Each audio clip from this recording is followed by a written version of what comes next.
a liquidação silenciosa, a vingança de São Paulo, o chamado acerto de contas silencioso.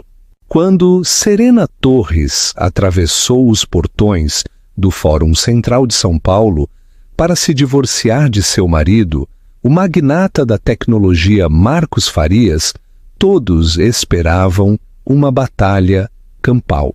Marcos havia contratado os advogados mais ferozes da Avenida Paulista. Ele escondeu ativos em contas offshore até na Ilha da Madeira. E sua amante, Jéssica, já esperava impaciente em uma Porsche Cayenne blindada. Ele esperava gritos, esperava lágrimas, esperava súplicas. Em vez disso, Serena não pronunciou uma única palavra. Ela não negociou, não discutiu. Ela assinou a renúncia a absolutamente tudo em menos de 3 minutos e saiu de cabeça erguida. Marcos pensou que havia ganhado na loteria, o prêmio da mega da virada. Mas ele não sabia que, 6 horas depois, um drone de paparazzi capturaria Serena brindando com taças de champanhe no mar do Atlântico, a bordo de um superiate de propriedade do único homem que Marcos temia mais do que o leão, Receita Federal, Sebastião Viana. Esta não é apenas uma história de divórcio. Esta é a crônica da trama de vingança mais brutal e brilhante já vista na alta sociedade paulistana. A teoria, a assinatura na Faria Lima. O ar dentro da sala de arbitragem privada, nos luxuosos escritórios da Souza e Mendes, na Avenida Faria Lima, cheirava a café expresso queimado e a perfume de arrogância. Era o aroma inconfundível da miséria cara. Marcos Farias estava sentado à cabeceira da mesa de mogno maciço, reclinado em sua poltrona de design, com uma postura que gritava falsa tranquilidade.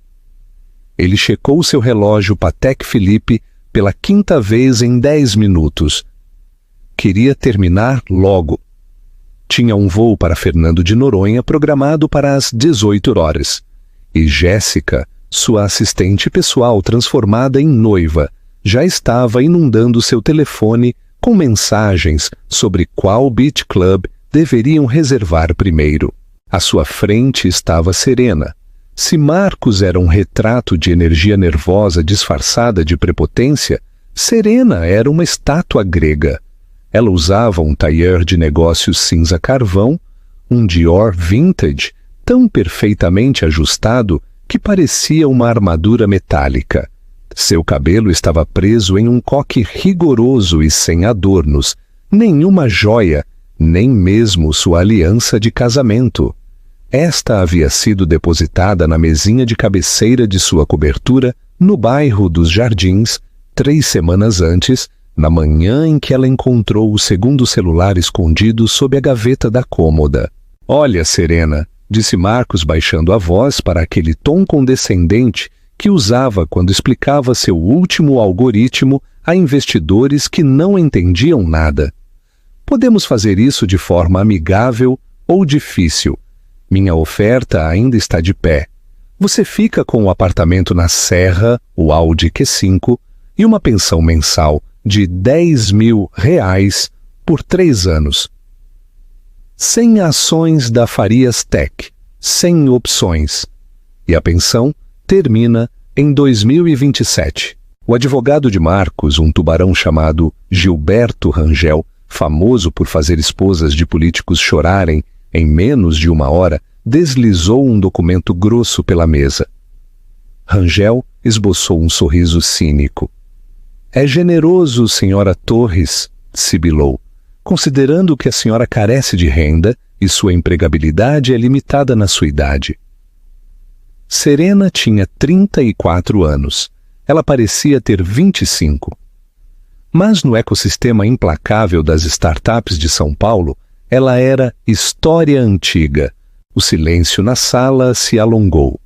Rangel acionava sua caneta, um rítmico tic-tic-tic, projetado para induzir a ansiedade. Marcos a observava atentamente. Ele pensava que conhecia Serena. Ele esperava que ela se quebrasse. Ela havia sido a esposa que o apoiou por 10 anos, a que organizava os jantares, a que minimizava seus desastres de relações públicas, a que revisou seu código-fonte nos dias em que viviam de miojo em um quartinho no subúrbio de Osasco. Ela era emocional, era mole. Não quero o apartamento na Serra, disse Serena. Sua voz era apenas um sussurro, mas possuía uma estranha clareza cristalina. Marcos suspirou, revirando os olhos para Rangel. Lá vamos nós. O que você quer ser? A mansão na costa do Sauípe? Eu te disse que isso está ligado à sociedade limitada da empresa. Não quero a mansão na costa do Sauípe. Ela repetiu, olhando os papéis. Não quero o Audi, não quero a pensão. Rangel parou de clicar a caneta. Perdão? O que a senhora disse? Serena enfiou a mão em sua bolsa, uma carteira de couro desgastado que já tinha visto dias melhores, e tirou uma caneta Bic barata. Assinarei a renúncia a todos os ativos. Assinarei o acordo de confidencialidade. Concederei a Marcos a propriedade total da Farias Tech e toda a propriedade intelectual associada. Marcos gelou. Ele se endireitou na cadeira. Seus olhos se estreitaram. Você está renunciando ao seu direito sobre os bens do casal? A Farias Tech está avaliada em 400 milhões de reais. Eu sei quanto vale, Marcos, ela disse. Não levantou o olhar. Passou para a última página do acordo de liquidação. Por quê? Perguntou Marcos, um calafrio repentino de paranoia perfurando seu peito. Que truque é esse? Nenhum truque. Serena levantou o olhar, seus olhos finalmente encontrando os dele. Eles eram terrivelmente vazios, como as janelas de uma casa abandonada.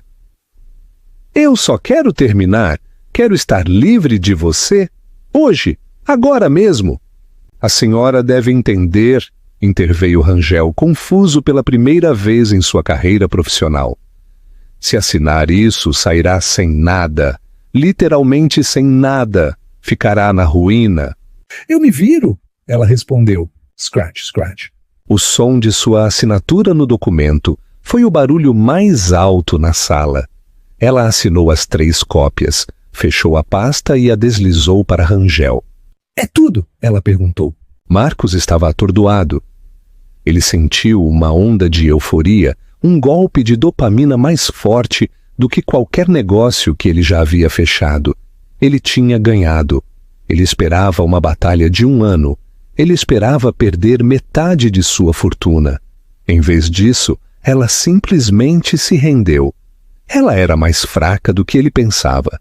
Era patética. Sim, Marcos soltou uma risada nervosa e atordoada. Sim, Ser, é isso, você está livre. Serena se levantou. Alisou a saia. Não olhou novamente para Marcos nem para o advogado. Ela se virou e saiu da sala de conferências. Espera! Gritou Marcos, um súbito impulso de piedade o atingindo. Ser, como você vai para casa? Quer que eu peça um Uber? Ela parou na porta. Não se virou. Não se preocupe comigo, Marcos, ela disse. Eu tenho transporte. A porta fez clique ao fechar.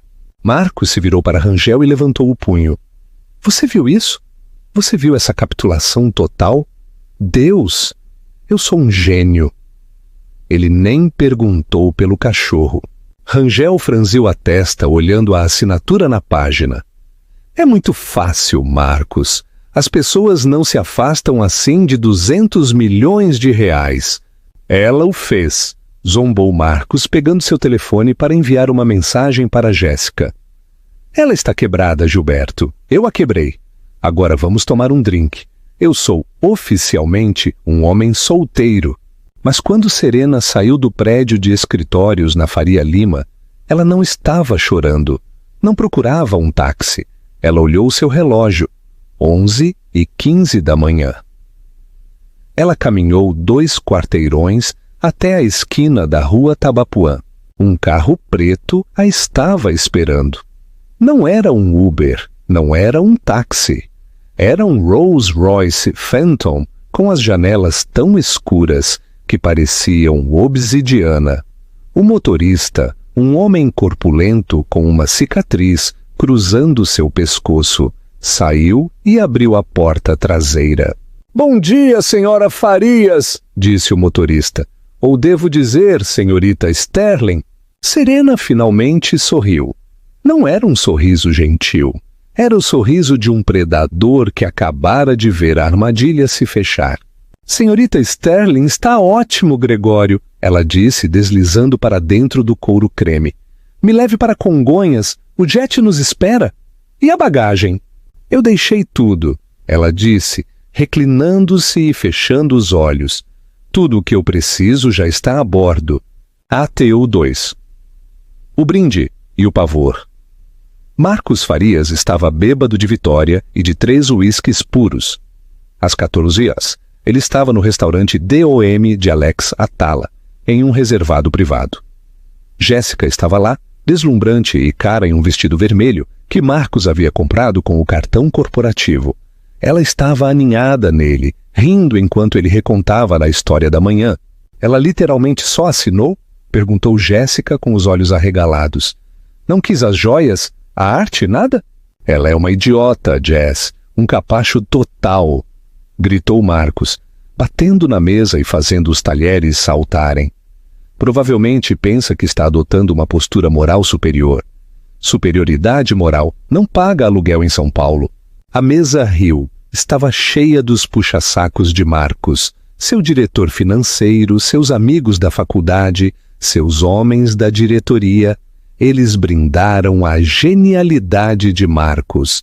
"Pelo rei solteiro", gritou Daniel, o vice-presidente de marketing. Marcos ergueu sua taça, brindando a liberdade e a atualização.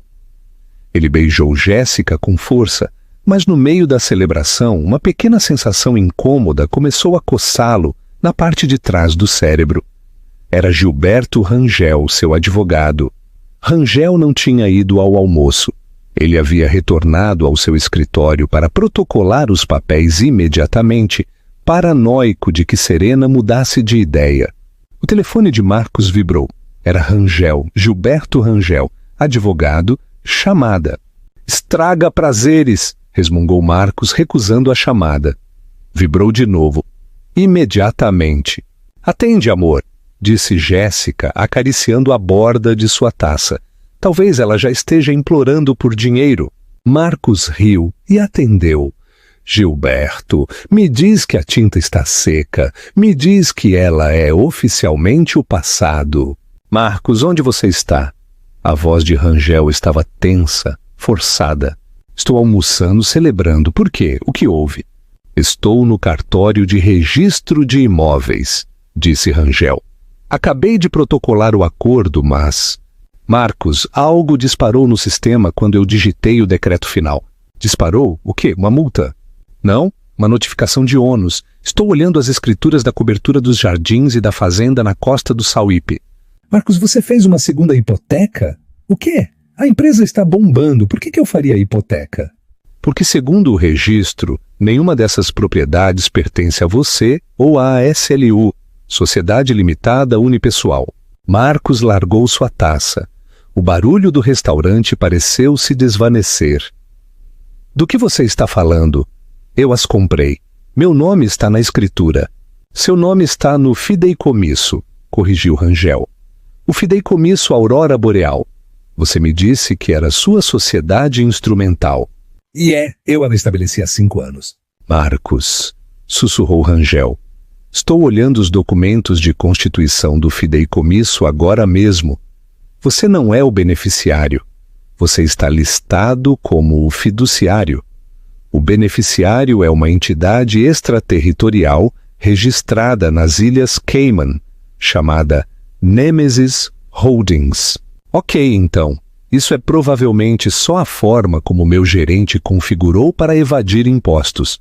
"Eu liguei para o seu gerente", disse Rangel. "Ele não configurou a Nemesis Holdings. Nunca ouviu falar dela. Mas eu fiz uma busca rápida. O signatário da Nemesis Holdings é Serena. Marcos sentiu o sangue escoar de seu rosto. Isso é impossível. Serena não sabe como estabelecer uma sociedade de fachada offshore. Ela é uma dona de casa. Ela estudou História da Arte. Marcos, se ela é dona do fideicomisso e o fideicomisso é dono das casas... Ela é dona das casas, terminou Marcos com a voz tremendo. Fica pior, disse Rangel. Acabei de pedir ao estagiário para fazer uma verificação das patentes de propriedade intelectual fundacionais da Farias Tech. O código, o algoritmo central que você usa para construir a plataforma. Eu escrevi esse código, retrucou Marcos, no nosso quartinho em Osasco. Você escreveu a interface frontal, disse Rangel. Mas a patente do motor de dados preditivos, o que faz a empresa valer 400 milhões, não está em seu nome. Está em nome do desenvolvedor original. Eu sou o desenvolvedor. Não, Marcos, a patente está registrada em nome de S. Sterling, data 2014, 2 anos antes de você constituir a empresa. Marcos soltou o telefone, caiu sobre a toalha de mesa branca, virando uma taça de vinho tinto. A mancha se espalhou como um ferimento de bala no tecido. Amor, perguntou Jéssica, afastando-se. O que houve? Parece que você viu um fantasma. Marcos não conseguia respirar. Ela assinou a renúncia. Gritava em sua mente. Ela renunciou aos bens do casal. Mas se as casas e a API não eram bens do casal, se eram propriedade separada dela desde antes do casamento, ou estavam em fideicomissos que ele não possuía, ela não havia renunciado a nada. Ela simplesmente tinha saído com o que já era dela, deixando para ele apenas a dívida e o mobiliário. Me dá o telefone, sibilou Marcos tateando por ele. Ele discou o número de Serena. O número chamado foi desconectado. Ele discou novamente. Desconectado! Ela planejou isso? Sussurrou Marcos. Planejou a coisa toda. Serena! Perguntou Jéssica. Onde ela está agora? Serena! Gritou Marcos, fazendo todo o restaurante se virar para olhar. Ela me passou a perna! Ela roubou minha empresa! Marcos, se acalme, disse Daniel, levantando-se. Verifique as redes sociais. Talvez ela tenha postado algo estúpido. Podemos usar contra ela. Jéssica pegou o telefone, abriu o Instagram. Seu polegar hesitou. Ela rolou e parou. Meu Deus! Sussurrou Jéssica. O quê? Exigiu Marcos, arrancando o telefone da mão dela. Era uma postagem do TMZ Brasil. Última hora. Enviado há 4 minutos. O título dizia: O rebote de bilhões. Serena Farias, flagrada em Angra dos Reis horas após pedir divórcio. Marcos olhou a foto. Era de alta resolução.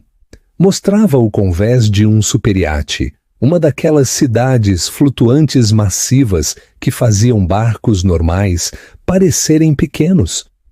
O nome no casco era visível em letras douradas, o Leviatã. Sentada no terraço, de biquíni branco e segurando uma taça de Dom Perignon Safra, estava Serena.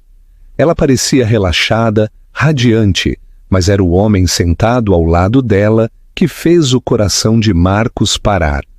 O homem era mais velho, talvez com 50 e poucos anos, com cabelo grisalho e um físico que falava de personal trainers e academias privadas.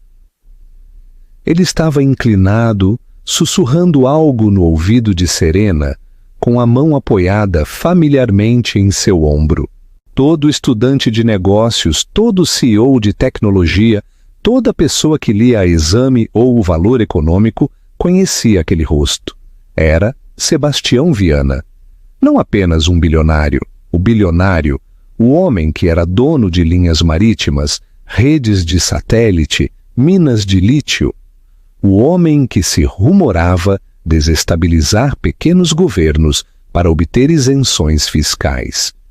Um homem cujo patrimônio líquido fazia os 400 milhões de Marcos Farias parecerem troco.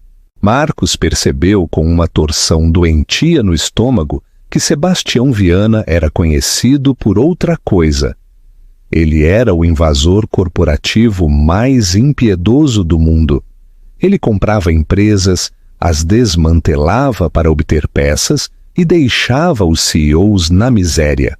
A legenda da foto dizia: fontes afirmam que Viana e a recém-solteira, senhora Farias, têm sido colaboradores próximos por anos. A Farias Tech é o próximo alvo? Marcos olhou para seus amigos. Todos estavam olhando para seus telefones. Todos estavam olhando para ele. E pela primeira vez ele não viu admiração em seus olhos. Ele viu medo. Serena não apenas o deixou, ela foi para o imperador. ATO 3. O contrato na costa fluminense. O sol do Atlântico começava a se pôr, lançando longas e machucadas sombras roxas sobre o convés do Leviatã. O iate era tão grande que não balançava com as ondas. Ele simplesmente deslocava o oceano, uma nação soberana de aço e vidro. Serena Torres. Serena Sterling estava de pé na amurada, olhando para a costa cintilante de Angra dos Reis. O vento chicoteava seu cabelo, mas ela não fez menção de ajeitá-lo. Pela primeira vez em 10 anos, ela não precisava ser perfeita. Ela só precisava ser a vencedora. Ele ligou 17 vezes na última hora, disse uma voz potente atrás dela. Serena se virou. O bilionário, o homem que os tabloides haviam identificado como seu novo amante, estava sentado em uma cadeira de vime, folheando um tablet. Pessoalmente, Sebastião Viana era ainda mais imponente do que em suas fotos. Tinha 62 anos, olhos como pederneira e uma reputação que fazia os banqueiros da Faria Lima fazerem xixi na cama. Nota: os tabloides haviam confundido seu nome com Júlio, um erro comum. Mas Marcos conhecia a verdade. Este era Sebastião Viana, o mercador da morte para empresas em colapso. Só 17? Perguntou Serena, tomando um gole de sua água com gás. Marcos está perdendo o jeito. Eu esperava pelo menos 50. Ele está distraído, disse Sebastião, tocando na tela. Minhas fontes me dizem que ele está atualmente gritando com o diretor técnico. Aparentemente, eles não conseguem acessar o repositório do código-fonte para a próxima atualização, 3.0. Serena esboçou um sorriso frio e pequeno. Não conseguirão. Eu troquei as chaves de criptografia esta manhã às 9 TSSRAT, pouco antes de entrar na sala de arbitragem. Sebastião riu, balançando a cabeça. Você é uma mulher assustadora, Serena. Lembre-me de nunca me casar com você. Não se preocupe, Sebastião, você está seguro. Nosso contrato é estritamente de negócios. Esta era a primeira reviravolta que o mundo ainda não conhecia. Serena e Sebastião não eram amantes, eram parceiros de negócios. 6 meses antes, Serena havia descoberto o caso de Marcos com Jéssica. Ela não chorou. Não o confrontou. Em vez disso, ela foi para a biblioteca de sua casa em São Paulo e tirou as pastas de constituição originais da Farias Tech. Ela rastreou a papelada. Ela percebeu que Marcos, em sua arrogância e preguiça, havia assinado uma procuração para ela em 2015, para que ela pudesse cuidar das entediantes formalidades fiscais enquanto ele brincava de visionário. Ela percebeu que tinha a alavancagem, mas precisava de um martelo para brandi-la. Ela havia conhecido Sebastião Viana em um evento de gala 3 anos antes. Marcos havia ignorado Viana, rotulando-o de dinossauro zumbi da velha economia. Serena havia passado 2 horas falando com ele sobre a logística da cadeia de suprimentos global. Viana ficou impressionado. Quando soube do caso, ela ligou para Viana. Eu tenho uma empresa avaliada em 400 milhões, ela disse, mas o CEO é um passivo. Quero desmantelá-la estripá-la e vendê-la para o melhor lance.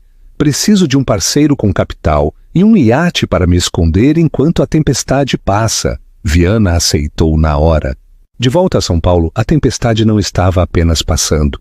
Estava sufocando Marcos Farias. ATO 4. A queda do visionário. Marcos invadiu a sala de servidores da sede da Farias Tech, no Distrito Tecnológico de Santo Amaro, em São Paulo. A sala estava gelada, cheia do zumbido das máquinas caras. Silas, seu diretor técnico, um programador brilhante, mas socialmente ansioso, estava digitando furiosamente, o suor brilhando em sua testa. "Conserta isso, Silas!" rugiu Marcos. "Os investidores estão me ligando, perguntando por que o beta está fora do ar, por que não podemos enviar a atualização." "Estou tentando, Marcos", guinchou Silas, "mas a pasta raiz desapareceu, foi movida." "Movida? Como uma plataforma inteira se move? Não pensei que fosse possível." Os privilégios de administrador foram transferidos às 9h da manhã para um usuário externo. Nemesis Admin. "Serena!" sibilou Marcos. Ele caminhou de um lado para o outro na pequena sala, passando as mãos pelo cabelo. Tudo bem, é só código. Temos backups, certo? Restaura a partir do backup." Silas parou de digitar. Ele girou a cadeira com uma expressão de terror. "Marcos, os backups eram armazenados no servidor da Amazon AWS e a conta de faturamento do servidor AWS", continuou Marcos, sentindo seu estômago cair. "Estava no nome do cartão American Express pessoal de Serena, aquele que ela usava para acumular pontos de viagem. E o cartão foi cancelado ao 12h, terminou Silas. A Amazon apagou os servidores por falta de pagamento há 1 hora. Os backups se foram. O silêncio desceu sobre a sala de servidores. O único som era o zumbido dos ventiladores de resfriamento, resfriando o nada. "O que você está me dizendo?" sussurrou Marcos com a voz tremendo. "Que a Farias Tech, uma empresa avaliada em quase 500 milhões, atualmente consiste apenas em um logotipo bonito e alguns móveis de escritório alugados? Temos a interface frontal", ofereceu Silas fracamente. "O site parece bom, simplesmente não faz nada quando você clica nos botões." Marcos desabou contra a estante do servidor. Ele escorregou para o chão. Ele havia assinado o acordo de divórcio. Ele havia concordado que ele ficava com a empresa e ela levava nada. Mas ela não havia levado nada. Ela havia levado a alma da empresa, deixando para ele apenas o cadáver. Seu telefone vibrou. Era Gilberto Rangel. "Marcos", disse Gilberto, sua voz oca, "você tem que vir ao meu escritório agora." "Não posso, Gilberto. Estou consertando um problema técnico." "Dane-se o problema técnico", retrucou Gilberto. "Acabei de receber um pacote de mensageria da equipe jurídica de Serena. Não são apenas as casas e o código, Marcos. São os empréstimos." Marcos fechou os olhos com força. "Que empréstimos?" "A injeção de capital de risco que você pegou no ano passado. Os 50 milhões da Horizon Ventures para escalar o negócio." "Sim, eu assinei. Isso é de responsabilidade da empresa." "Marcos, você leu a letra miúda da garantia pessoal?" "Eu não leio a letra miúda, Gilberto. É para isso que eu te pago." "Eu não revisei esse empréstimo", gritou Gilberto. "Você disse que o administrou em uma partida de golfe com os sócios. Estou olhando o documento agora. Você colocou os bens do casal como garantia. Mas como você acabou de assinar um decreto de divórcio indicando que as casas e a API não são bens do casal, mas sim pertencem aos fideicomissos separados de Serena." Marcos sentiu a sala girar. Então, a garantia para o empréstimo de 50 milhões de reais foi quebrada no momento em que você assinou os papéis do divórcio, finalizou Gilberto. "O banco está exigindo a devolução do empréstimo. Marcos, imediatamente, eles querem 50 milhões no fechamento de amanhã, ou vão aprender seus ativos líquidos pessoais, suas contas bancárias, sua carteira de ações. Tudo. Marcos desligou o telefone, olhou para Silas. Silas, disse Marcos, temos 50 milhões na conta operacional. Silas verificou a tela. Temos 300 mil. Você gastou 4 milhões no mês passado na festa de relançamento e no depósito para o chalé de Noronha. Marcos se levantou, saiu da sala de servidores, passou pelas filas de funcionários, jovens de 20 anos em moletons, que pensavam que estavam trabalhando para o próximo Steve Jobs brasileiro. Ele entrou em seu escritório de paredes de vidro e trancou a porta. Ele olhou para a garrafa de uísque em sua mesa. Ele não queria beber. Ele queria uma máquina do tempo. Ele discou o número de Serena novamente. Desta vez não foi para a caixa postal. Oi, Marcos. A voz dela saiu pelo viva-voz, nítida e clara. Podia-se ouvir o som das gaivotas ao fundo. Será? Ele engasgou. Será, por favor, você já provou seu ponto. Você vence. Apenas me dê as chaves de criptografia. Me devolva as casas. Podemos renegociar. Serena riu. Não foi uma risada cruel. Foi um som de genuína diversão. O que doeu mais. Marcos, você passou 10 anos me dizendo que eu não entendia de negócios. Você me disse que eu era apenas um sistema de apoio. Você me disse que o trabalho real era feito pelos visionários. Eu estava errado, eu sinto muito, eu fui um idiota. Sim, você foi, mas não é por isso que estou fazendo isso. Então por quê? Gritou Marcos. Por que destruir tudo o que construímos? Nós não construímos, Marcos. Eu construí. Você o vendeu. Ela disse friamente. E então você trouxe aquela mulher para a minha cama. Você a trouxe para a casa que eu decorei. Você a levou no carro que eu paguei. Você pensou que eu era cega porque eu estava quieta. Eu a deixarei. Eu demitirei Jéssica, eu juro. Oh, eu não me importo com Jéssica, disse Serena. Ela é apenas um sintoma da sua doença. A doença é o seu ego, Marcos. E eu sou a cura. Será? O banco está exigindo o empréstimo. Eu vou à falência. Eu vou para a cadeia por fraude. Eu sei, ela disse em um tom tranquilizador. Eu enviei o sopro para a CVM, Comissão de Valores Mobiliários, esta manhã. Boa sorte, Marcos. Eu tenho uma reserva para o jantar. A linha ficou muda. Atio, Pesce, o escândalo público. A queda de Marcos Farias não foi um lento declínio. Foi um salto de um penhasco.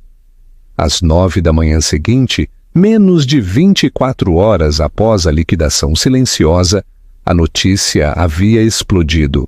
O jornal O Estado de São Paulo publicou a manchete: CEO da Farias Tech sob investigação por fraude de valores. Ativos-chave desaparecidos. Jéssica, a amante, foi o primeiro rato a sentir a água subindo. Ela estava no apartamento que Marcos havia alugado para ela na Vila Madalena. Estava assistindo ao noticiário em uma TV de tela plana massiva, comendo uma salada de rúcula, quando a apresentadora mencionou a iminente falência e a apreensão de ativos pessoais. Jéssica parou de mastigar. Ela olhou para a pulseira Cartier em seu pulso. Marcos a tinha dado na semana passada. Se a polícia viesse, eles levariam presentes comprados com fundos ilícitos. Jéssica se levantou. Foi para o cofre no armário. Ela sabia a combinação. Era o aniversário de Marcos. Ela o abriu. Dentro havia maços de dinheiro vivo que Marcos guardava para emergências, uns 50 mil reais. Havia também 3 relógios e um disco rígido. Ela colocou tudo em sua bolsa de ginástica. Não arrumou roupas. Não deixou um bilhete. Ela chamou um carro de luxo para o aeroporto de Guarulhos. Bloqueou o número de Marcos. Quando Marcos voltou para o apartamento naquela noite procurando consolo, A única coisa que restava era uma salada pela metade murchando na mesa de centro. Mas Marcos não estava no apartamento ainda. Ele estava no inferno. O inferno, neste caso, era a sala de reuniões da Farias Tech. Ao redor da mesa estava sentada a diretoria. Estes eram homens e mulheres que haviam investido milhões na visão de Marcos. Eles não estavam felizes. Me explique isso como se eu tivesse 5 anos, Marcos, disse Eleonora Vargas, a principal investidora da Horizon Ventures. Ela era uma mulher cujo semblante podia cortar vidro. Você se divorciou da sua esposa. Você deu nada a ela. E agora ela é dona da propriedade intelectual da empresa. É um mal-entendido, mentiu Marcos, o suor manchando as axilas de sua camisa social. É um erro administrativo no protocolo da patente. Estamos esclarecendo. Um erro administrativo? Eleonora jogou uma pasta sobre a mesa. Acabei de desligar o telefone com o advogado de Serena, ou melhor, o advogado da Nemesis Holdings. Eles estão oferecendo licenciar a API de volta para nós. Marcos piscou. O quê? Ela está oferecendo nos alugar o código? O código que pensávamos que possuíamos? Não podemos pagar a ela? Marcos bateu na mesa. Isso é admitir a derrota! Não temos escolha! Gritou Eleonora. Sem esse código, o produto está morto! Quanto ela quer? Marcos sentiu um vislumbre de esperança.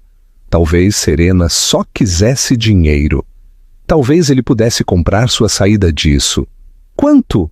Eleonora olhou para o papel. Ela parecia pálida. Ela quer uma taxa de licença de 10 milhões de reais por mês. Eleonora hesitou. E o quê? E ela quer um assento na diretoria, o assento da presidente.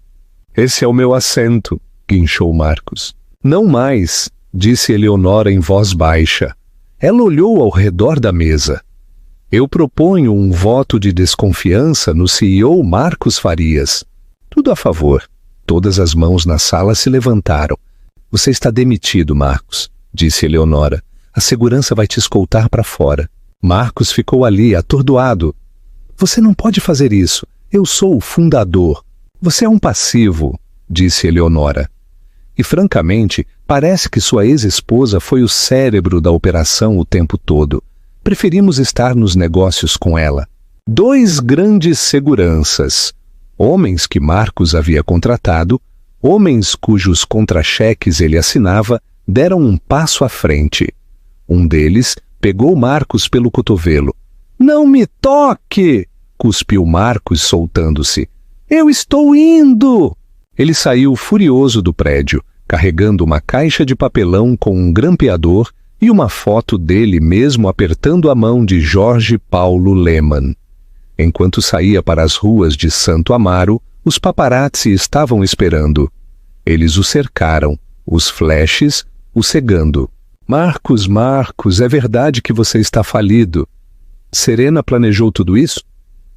Onde está Jéssica? Rumores dizem que ela foi vista embarcando em um voo para Dubai. Marcos abriu caminho pela multidão com a cabeça baixa. Ele chegou ao seu Tesla. Ele tocou seu telefone para abrir a porta. O aplicativo girou. Acesso negado. Ele tocou novamente. Acesso negado. O proprietário restringiu o acesso. O quê? Gritou Marcos para o telefone. Eu sou o dono! Então ele se lembrou. O Tesla estava registrado no nome da empresa. A empresa da qual ele acabara de ser demitido. Eleonora provavelmente havia desativado sua chave digital 30 segundos atrás. Marcos chutou o pneu. Ele chutou de novo e de novo até gritar, as lágrimas escorrendo pelo seu rosto. Um bilionário transformado em mendigo no espaço de 48 horas. As câmeras capturaram tudo. Ato 6. O terceiro ato da vingança. Longe no luxo tranquilo do Atlântico, Serena observava a transmissão ao vivo em seu laptop. Sebastião Viana serviu 2 taças de vinho. Ele ofereceu uma a ela. "Brutal!" comentou Viana, vendo Marcos chutar o carro.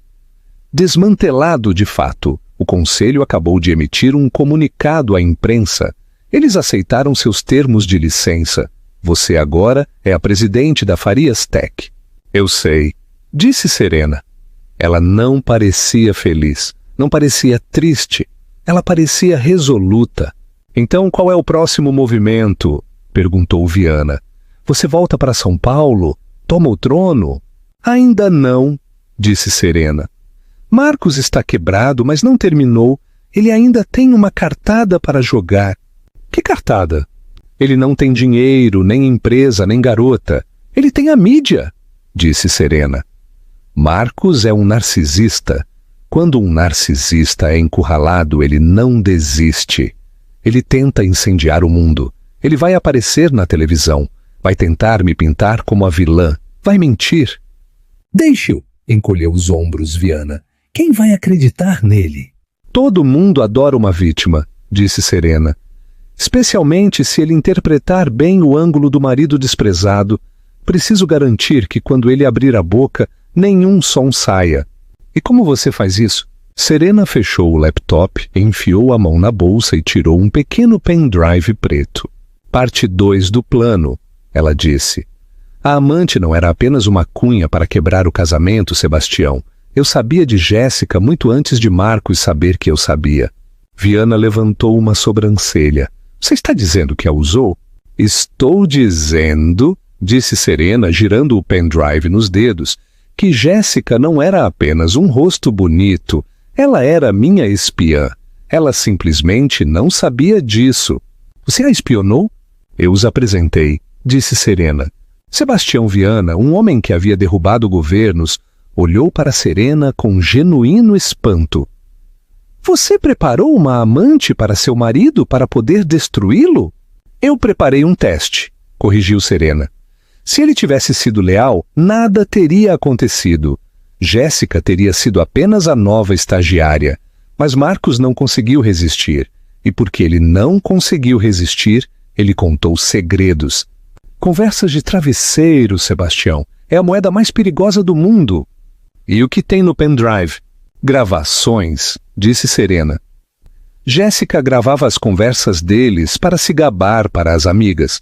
Ela fazia backup delas na nuvem. Uma nuvem à qual eu tinha acesso. Ela se levantou caminhando em direção à borda do iate. Marcos vai tentar me processar por fraude. Ele vai alegar que eu roubei a empresa. Mas quando o mundo o ouvir admitir evasão fiscal, subornos e, meu favorito pessoal, rir de como ele roubou o código original de seu colega de faculdade. Bem, ela jogou o pendrive para o alto e o pegou. O divórcio foi a parte silenciosa, agora vem o barulho. Ateu 7. O último grito. 3 dias depois de ser demitido de sua própria empresa, Marcos Farias sentou-se na sala verde do programa O Show de César Almeida. Era o programa de notícias a cabo mais assistido do país. César era um tubarão, um homem que prosperava com indignação e escândalo. Marcos havia escolhido este lugar com cuidado. Ele sabia que César odiava a cultura corporativa woke e compraria a história de um gênio masculino trabalhador despojado de seu império por uma ex-esposa intrigante e um bilionário sombrio. Marcos se olhou no espelho. Parecia cansado, mas havia dito à maquiadora para deixar as olheiras. Que eles vejam a dor, ele pensou. Que vejam o que ela me fez. Ele ajeitou a gravata. Ele havia comprado este terno em uma loja de departamento, porque seus ternos sob medida estavam trancados na cobertura dos jardins, onde ele estava legalmente proibido de entrar. A mistura de poliéster pinicava sua pele. 5 minutos, Sr. Farias, disse uma assistente de produção, espiando pela cabeça. Marcos respirou fundo. Este era o tiro de misericórdia. Se ele pudesse conquistar o público, poderia pressionar o conselho, poderia forçar um acordo, poderia destruir a reputação de Serena antes que ela pudesse tomar o trono completamente. Ele saiu para o palco. As luzes eram ofuscantes. O aplauso era educado, mas hesitante. "Bem-vindos de volta!" disse César Almeida, inclinando-se sobre sua mesa como um bulldog. "Estamos sentados com Marcos Farias, o homem que inventou a Farias Tech, o homem que revolucionou a previsão de dados e o homem que 48 horas atrás estava vivendo na rua enquanto sua ex-esposa bebia champanhe em um mega iate. Marcos, conte-nos, como isso aconteceu?" Marcos se inclinou, colocando sua melhor cara de cachorrinho ferido. "César, é uma tragédia. Eu confiei nela. Eu passei 10 anos construindo um futuro para nós. Eu trabalhei jornadas de 18 horas enquanto ela... Bem, ela desfrutava do estilo de vida. E quando eu encontrei um solavanco, em vez de me apoiar, ela executou uma aquisição hostil premeditada. Não é apenas um divórcio, é espionagem corporativa." "Espionagem?" perguntou César com os olhos brilhando. "Essas são palavras fortes. Ela roubou minha propriedade intelectual", mentiu Marcos sem esforço. "Me enganou para assinar documentos que eu não entendia. Ela é uma golpista, César. E ela é apoiada por Sebastião Viana, um homem conhecido por destruir negócios brasileiros. Eles estão tentando me silenciar." "Bem, você não está em silêncio agora", disse César, virando-se para a câmera. "Brasil, olhe para este homem. Isso é o que acontece quando o sistema legal é usado como arma contra..." De repente, as luzes do estúdio piscaram.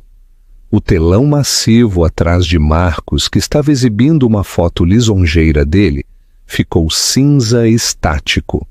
Depois, ficou preto. "O que está acontecendo?" retrucou César para seus produtores. "Perdemos o sinal." "Não somos nós!" gritou uma voz da cabine de controle. "O sinal está sendo anulado." Na tela, uma forma de onda apareceu, um arquivo de áudio. "O que é isso?" Marcos se levantou, o pânico subindo por sua garganta. "Desliga isso!" Uma voz ecoou pelos alto-falantes do estúdio. Era inconfundível. Era a voz de Marcos. Mas não a voz triste e humilde que ele estava usando agora. Era a voz arrogante e arrastada de um Marcos bêbado, gravada meses atrás, na privacidade de seu quarto com Jéssica. Gravação de Marcos. "Os investidores são como ovelhas, Jess.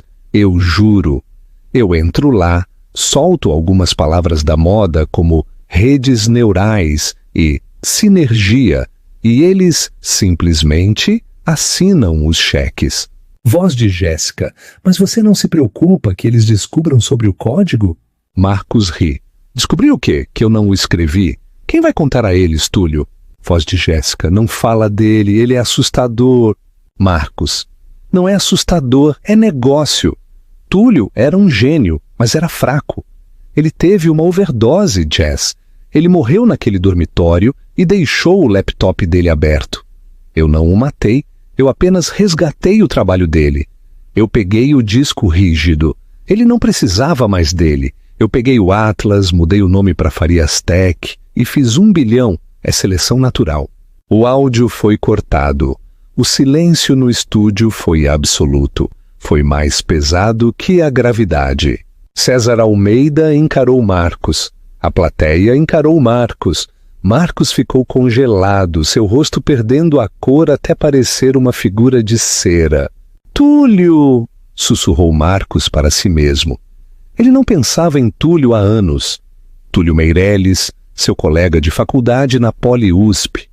O garoto quieto que escrevia código como poesia, o garoto que morreu de overdose de fentanil em 2014. "Você roubou?" perguntou César com a voz baixa. Ele não estava mais interpretando um personagem. Ele estava genuinamente enojado. Você roubou o código de um garoto morto. É um deepfake! Gritou Marcos com a voz falhando. IA! É gerado por IA! Serena está fazendo isso! Ela está me incriminando! Mas então a tela atrás dele mudou novamente. Não era áudio desta vez. Era um documento. Era um relatório policial de 2014. Um registro de evidência da polícia do campus. Ele listava os itens encontrados no quarto de Túlio Meireles no momento da morte. Um laptop sem disco rígido. E ao lado, um recibo de uma loja de penhores em São Paulo, datado de 2 dias após a morte. Vendido, um disco rígido. Vendedor, Marcos Farias. Ela tem os recibos, sussurrou alguém na plateia, alto o suficiente para ser ouvido. Corta o sinal! Gritou Marcos, avançando em direção às câmeras. Parem de filmar! Eu vou processar todos vocês! Ele atacou um cinegrafista, derrubando o equipamento no chão. O sinal ao vivo distorceu, mostrando um ângulo borrado de Marcos Farias, lutando com seguranças, gritando obscenidades. Tirem as mãos de mim! Uivou Marcos enquanto 2 seguranças corpulentos o arrastavam para fora do palco.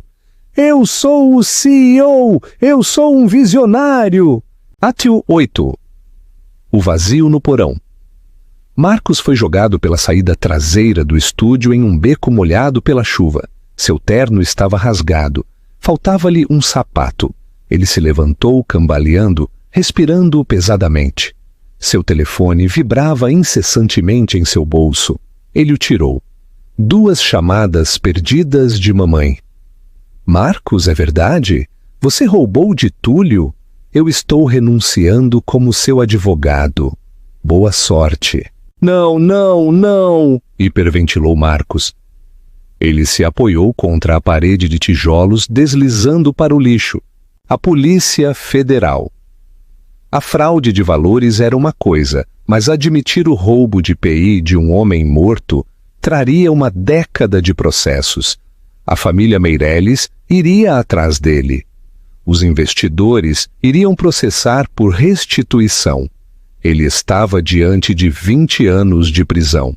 Ele precisava correr, mas não tinha dinheiro. Suas contas estavam congeladas. Seus cartões de crédito estavam mortos. Espera, ele gelou a mansão na costa do Sauípe. 3 anos antes, durante um breve período de paranoia sobre um colapso do mercado, Marcos havia sacado 2 milhões de reais em dinheiro. Ele o havia escondido no porão da fazenda, atrás de um painel falso na unidade de controle de clima. Ele nunca contou a Serena, nunca contou a Jéssica. Era seu fundo para o apocalipse. Se ele pudesse chegar à costa do Sauípe, pegar o dinheiro e fretar um barco particular para as Ilhas Galápagos, ele poderia ter uma chance. Ele puxou o capuz do moletom. Ele havia encontrado um moletom cinza sujo em uma lixeira perto do beco e começou a andar. Ele não podia pegar um trem. Havia câmeras. Não podia chamar um carro. Ele roubou uma bicicleta. Levou 6 horas para sair da cidade de bicicleta. Depois pegou carona no resto do caminho com um caminhoneiro que não falava português e não assistia às notícias. Quando Marcos chegou à fazenda na costa do Sauípe, era 00:30. A enorme casa erguia-se escura e silenciosa contra as ondas quebrando do Atlântico. A chuva caía torrencialmente agora. Marcos pulou a cerca. Ele conhecia os pontos cegos das câmeras de segurança. Ele as havia instalado. Ele rastejou pelos jardins bem cuidados, tremendo, sua bicicleta roubada, abandonada nos arbustos. Ele chegou às portas do porão. Estavam trancadas, mas Marcos sabia o código do teclado. 1984. Ele achava que era orwelliano. A tranca fez clique. Ele deslizou para dentro. O ar cheirava a carvalho e poeira. Ele tirou o telefone, usando a lanterna para navegar pelas fileiras de vinhos caros do Vale dos Vinhedos que ele não podia mais beber. Ele chegou à parede do fundo. Ele encontrou a unidade de controle de clima. Com mãos trêmulas, ele tentou abrir o painel falso. Suas unhas quebraram. Ele pegou uma garrafa de vinho e bateu na madeira. Estilhaços voaram. Ele arrancou o painel. Ele estendeu a mão na cavidade escura. Sua mão não encontrou nada além de ar. Não! Ele sussurrou. Ele procurou mais fundo. Apalpou freneticamente. A bolsa de lona, os 2 milhões de reais, tinha que estar ali. Estava vazia. Procurando por isto? A voz veio de toda parte. Estava cercando-o. Marcos se virou, deixando cair o telefone. Quem está aí? De repente, as luzes do porão se acenderam. Marcos cobriu os olhos, cego. No topo das escadas do porão, sentada em uma caixa de madeira, havia um laptop. A tela estava aberta. Na tela havia uma transmissão de vídeo ao vivo. Era Serena. Ela estava sentada na cabine do iate, vestida com um roupão de seda. Ela parecia aquecida. Ela parecia confortável. E ela estava segurando uma pilha de notas de R$ 100, abanando-se com elas. Será? Ofegou Marcos. Você pegou. Eu peguei 3 anos atrás, Marcos, disse Serena através dos alto-falantes. Você realmente pensou que eu não notei você sacando 2 milhões de reais? Eu cuidava das contas. Eu vi o saque. Eu te segui. Eu vi você esconder. Você me deixou pensar que estava lá. Eu precisava que você tivesse um destino, ela disse. Eu sabia que quando o mundo desabasse, você correria para a sua pequena rede de segurança, como um rato para o queijo. Por quê? Soluçou Marcos, caindo de joelhos no cimento frio. Por que me torturar? Apenas chame a polícia. Eu não chamei a polícia, Marcos, ela disse suavemente. Eu chamei outra pessoa. A dona Kátia, a mãe de Túlio. Marcos parou de respirar. A senhora Meirelles é uma mulher adorável, disse Serena. Ela mora em uma cidade perto de São Paulo. Ela tem chorado por seu filho por 10 anos, pensando que ele era apenas um viciado que jogou a vida fora. Ela não sabia que ele era um gênio. Ela não sabia que o melhor amigo dele roubou o legado dele. Será, por favor? Eu enviei as gravações a ela, Marcos, e eu enviei a ela a localização desta casa. Eu disse a ela que você poderia estar de passagem. Ela está aqui. Marcos olhou para as escadas do porão aterrorizado. Não, disse Serena. Ela é muito velha para viajar tão rápido, mas ela tem um advogado, um muito agressivo, e eles ligaram para a polícia local para denunciar um intruso na propriedade. Uma propriedade que, como você sabe, pertence a Nemesis Holdings. Sirenes começaram a uivar na distância, aproximando-se. Você me armou, disse Marcos. A derrota o invadia. Eu corrigi o placar, corrigiu Serena. Você construiu um castelo na areia, Marcos. Eu apenas esperei a maré subir. Marcos olhou para a tela. Para a mulher que ele subestimou por uma década. Ele percebeu agora que o silêncio durante o divórcio não foi a rendição dela. Foi a respiração profunda que um atirador dá antes de puxar o gatilho. Quem é você? Perguntou Marcos. Você não é a mulher com quem me casei. Não, disse Serena, inclinando-se para a câmera. Seus olhos eram duros como diamantes. A mulher com quem você se casou era um papel que eu interpretei. Um papel que você escreveu para mim. A esposa dócil, a sombra. Mas você esqueceu uma coisa sobre as sombras, Marcos. O quê? Elas se alongam quando o sol se põe, e agora está muito escuro para você. As portas do porão se abriram. Polícia! Mãos ao alto! Lanternas cortaram a penumbra. Oficiais desceram as escadas com as armas em punho. Marcos levantou as mãos.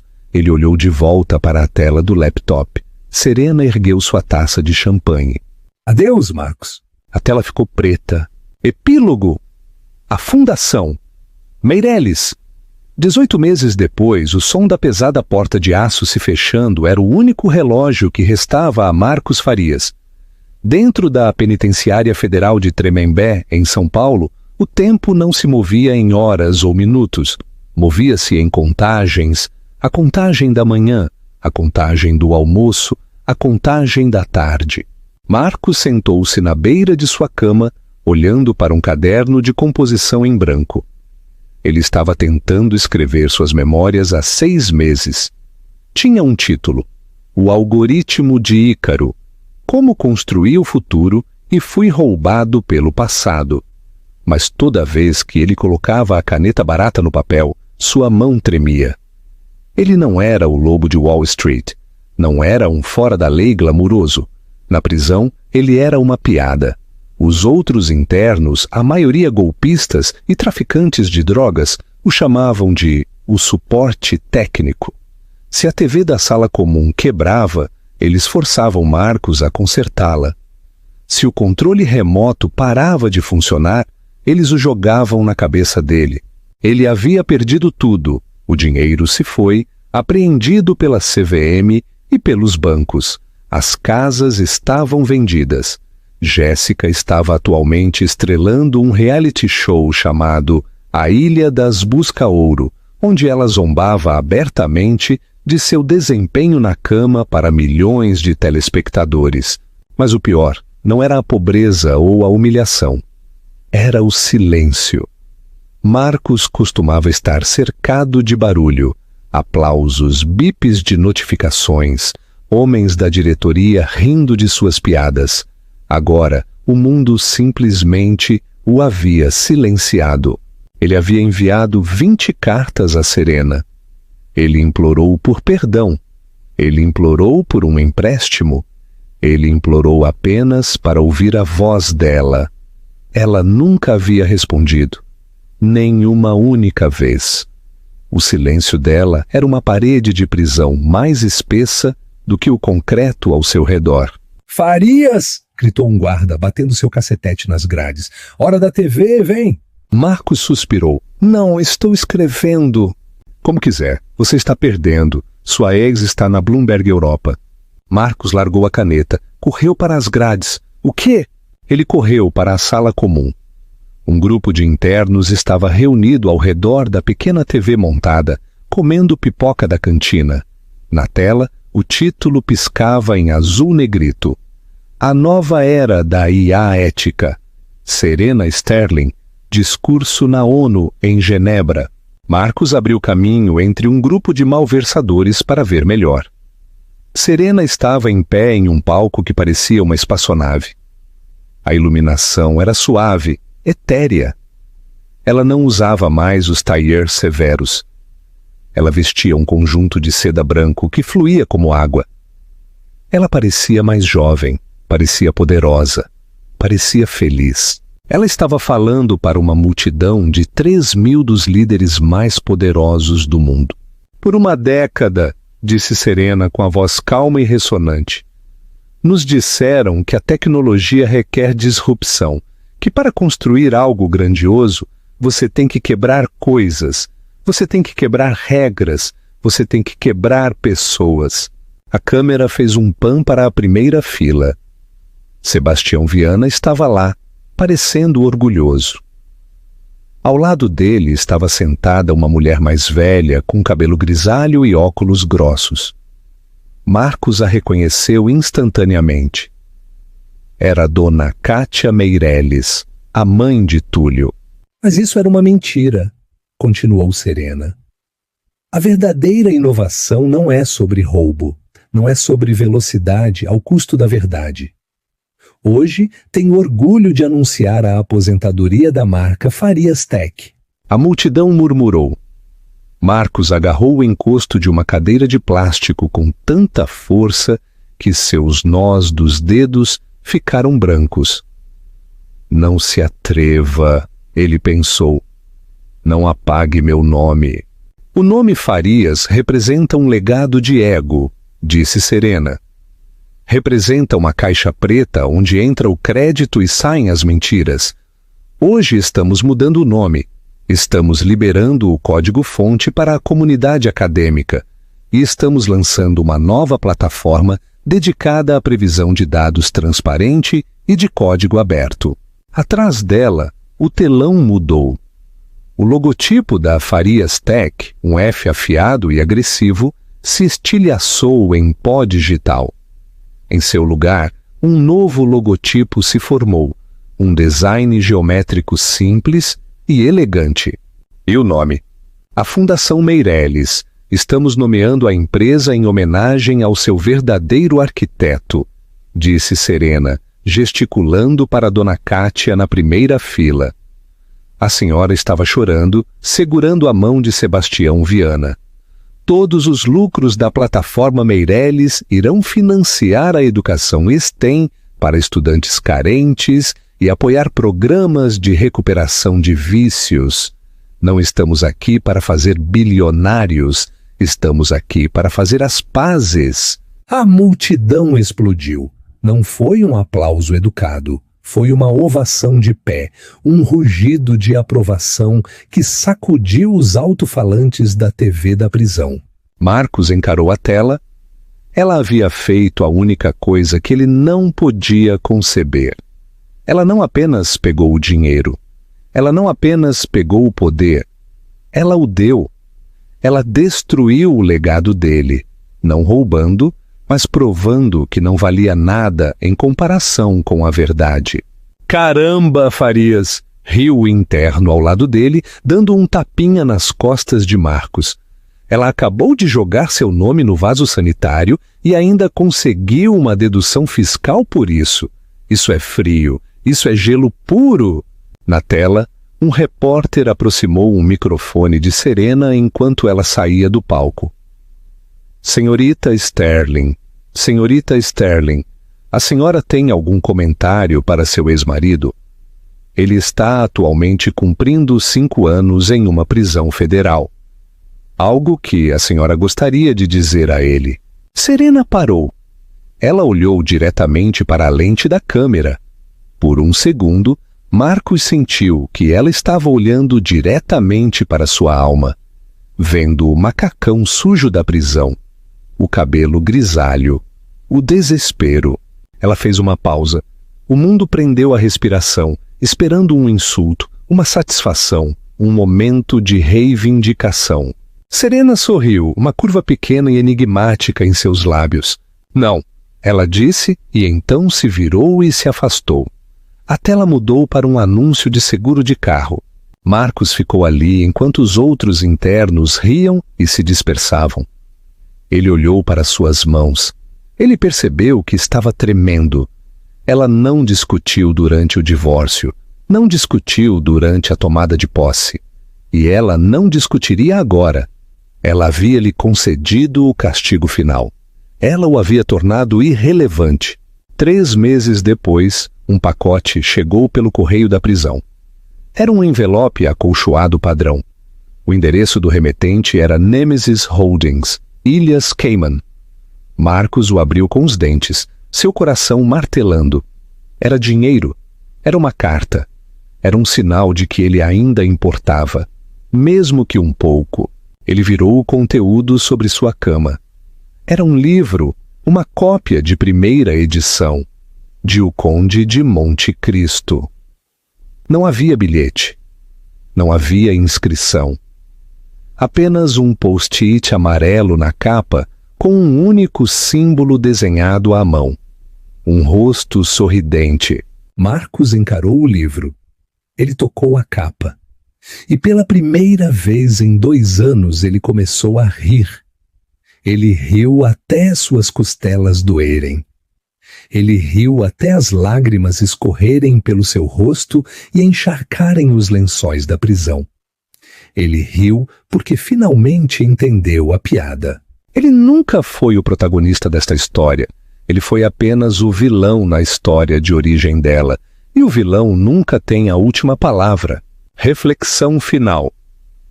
E essa, caros amigos, é a história da liquidação silenciosa.